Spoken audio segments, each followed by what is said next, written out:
Satnam, good morning, good afternoon, wherever you are. Welcome. My name's Ram-Inder. Happy Monday to you. Hopefully, if it's not, we have a nice little breathing exercise for you to help you come into that flow. Let me just check that all the sound's okay. Yes. Okay, yes, welcome. Lovely to connect with you, and I hope you are well. So today I wanted to share with you alternate nostril breathing.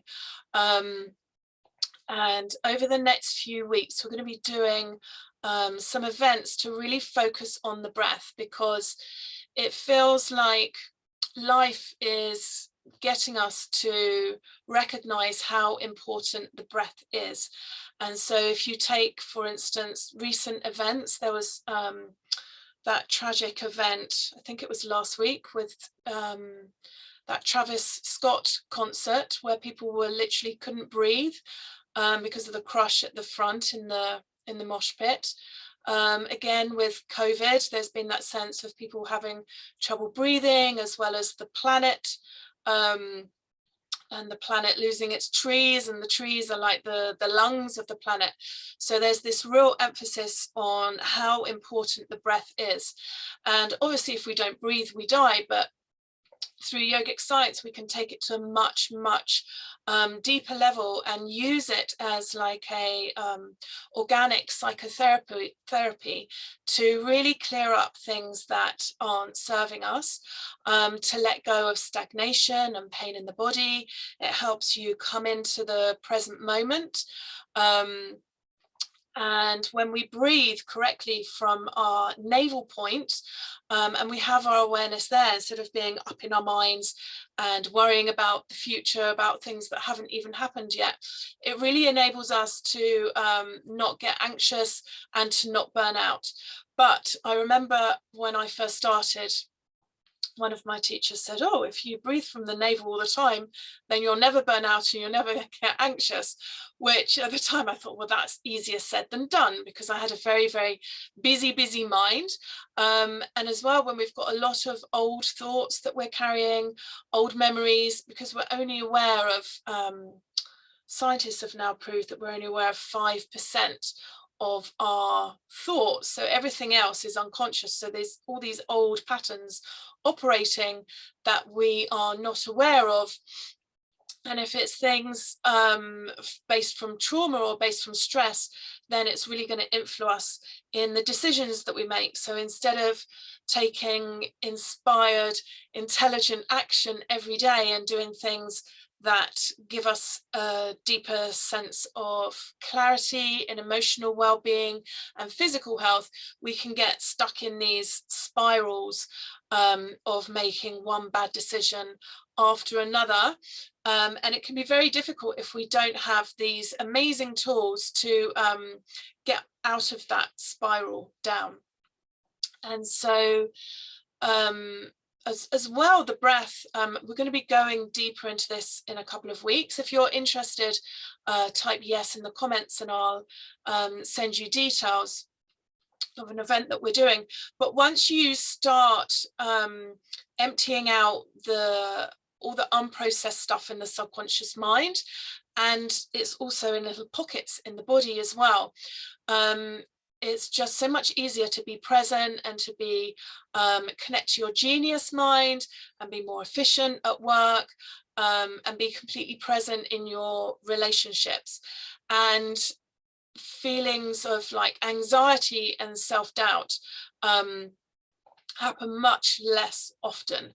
And a few years ago, I was traveling up to London, and I hadn't been up there for a while, and I live down by the beach, and it's quite nice and relaxed where I live. So when I got to London, it's very noisy and it's very busy, and it can be quite alarming to begin with. And I got off the train and it was so busy, I just instantly went into this state of anxiety and fear. And I remembered my breath. I took a breath and just instantly dropped down into that that inner wisdom, that deep sense of peace and calm, and then I could just move through. And it was also very interesting as well. Before I did that, it felt like everyone kept on bumping into me, almost like I was being attacked. But as soon as I came into my body, came into my navel point, I just moved through, and it was almost like it was quite strange, like Moses, like the crowd was parting, because my magnetic field and my aura were much stronger. So there's so many things as well. So the alternate nostril breath, which I'm going to show you today, is very good for revitalizing you. It cleanses out your lungs, and 70% of the body's waste products are eliminated via the lungs. And also, when you say to someone who doesn't use these practices, if you say take a deep breath, they normally go and so when we breathe in the top part of our lungs, a lot of anxiety gets trapped around here. So we're just emphasizing that, rather than when we inhale, pushing the belly out, and then when we exhale, the belly comes back and up gently towards the spine, but it's just a natural flow. It's not really forced. So also this is very good for balancing both sides of the brain hemispheres. That thinking and feeling part of you, soothes your nervous system and really enhances relaxation and that sense of rest. Also, what else does it help? Lots of things. I'm not going to list them all today, otherwise there'll be no time to do it. It's always better to experience things than to be taught about something. So as well, it's going to work on your pranic body, so your energetic body, so balancing all of that, and very good for sleep as well. And it's very, very simple. So if you take your left hand and have that in Gir Mudra and just rest that down in your lap, and then you're going to take your right hand with your right thumb blocking off your right nostril, and you're going to inhale through your left nostril, and then take your little finger, block off your left nostril, and exhale through the right, and inhale through the right, exhale through the left.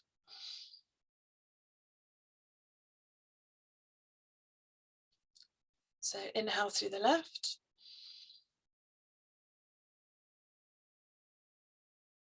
exhale right,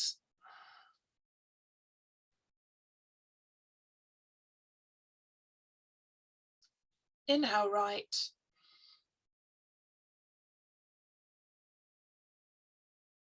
exhale left.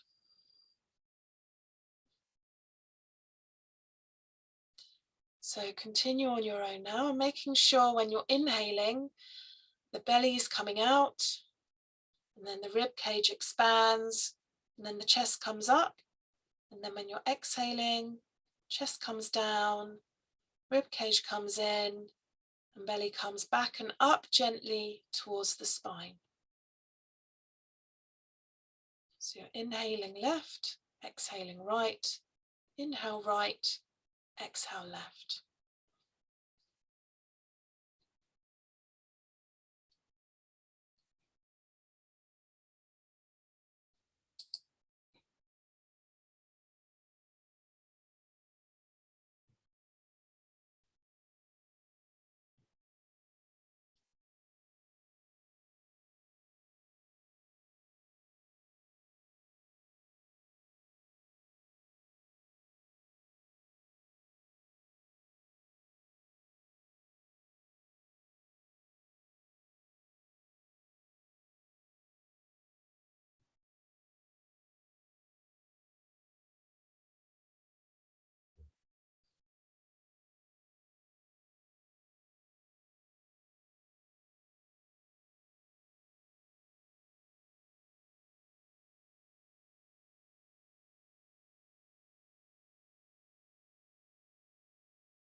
Very good, almost there. Just making sure you're lifting up from the crown of your head, that your neck, your shoulders are completely relaxed.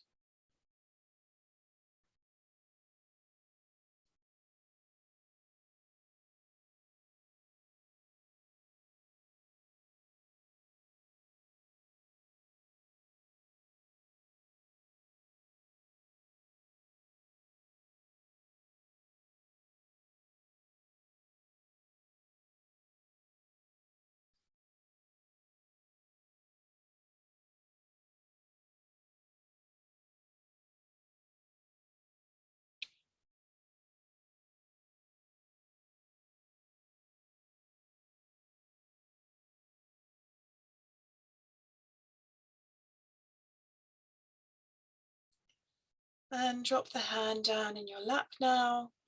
Inhale deeply.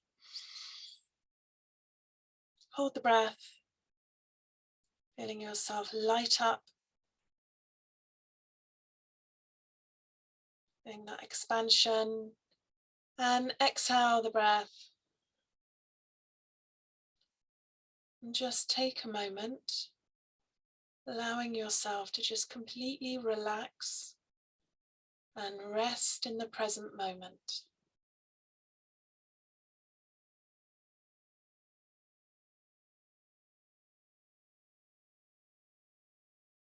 Just feeling yourself sinking deeper into this stillness, sense of relaxation.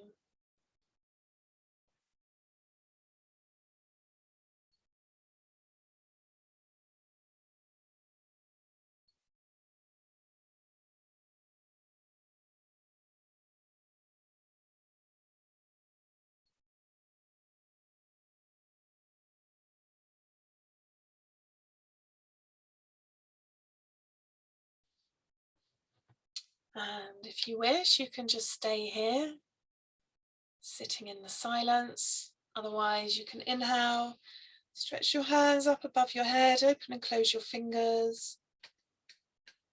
Your hands are shake. Exhale, inhale, exhale, inhale, and exhale. So, it was lovely to connect with you as always. We are finally going live in the group. We had some technical issues, but if you would like to join the group, probably not next week, I think the week after, we're going to be doing a challenge, because the mind, the ego mind, or the left side of the brain, will often tell us that we don't have time to meditate. And if you are a high achiever or a workaholic or a parent, busy mum, and you're caught up in that busy, go, the mind is always going to say, oh, we haven't got time to meditate. So it's really important that you do every day. And the difference between those who do and those who don't is really like night and day. And we can really take these things that are challenging, major life crises and traumas, and really start working with them, with the energy of them, to really gain that extra edge and come back to our true nature, which is this imperturbable peace and unconditional joy in all circumstances. So we're going to be doing some challenges between 15 minutes, 20 minutes, 30 minutes a day. And we're just going to be doing a few short exercises, a little breathing exercise, and we've got some fantastic meditations. Some of them are so powerful, you can only do them for 3 minutes. And also, if you're new to meditating and you have a busy mind and you say you can't meditate, these ones are really, there's lots to do in them, so you won't be bored. And also the mind, when it says it's bored, it's not really, it's just trying to stay in control, because this ego mind is always searching for happiness or beauty or pleasure, or to get out of suffering. But it's actually that activity that causes the suffering, and it's like a veil. So it's like your true nature is the beautiful blue sky, and these clouds of illusions, so that busyness and all these limiting beliefs and things like anxiety and that are just like these grey clouds. And so the blue sky is always there, but some of these clouds, some of them might be thunderous and quite angry. With the meditating and powerful practices like this, you can get rid of them really quickly. So if you're interested, type yes in the comments below, and I will send you some more information on those. Otherwise, have a glorious week, and I look forward to connecting with you soon. Lots of love. Sat Nam.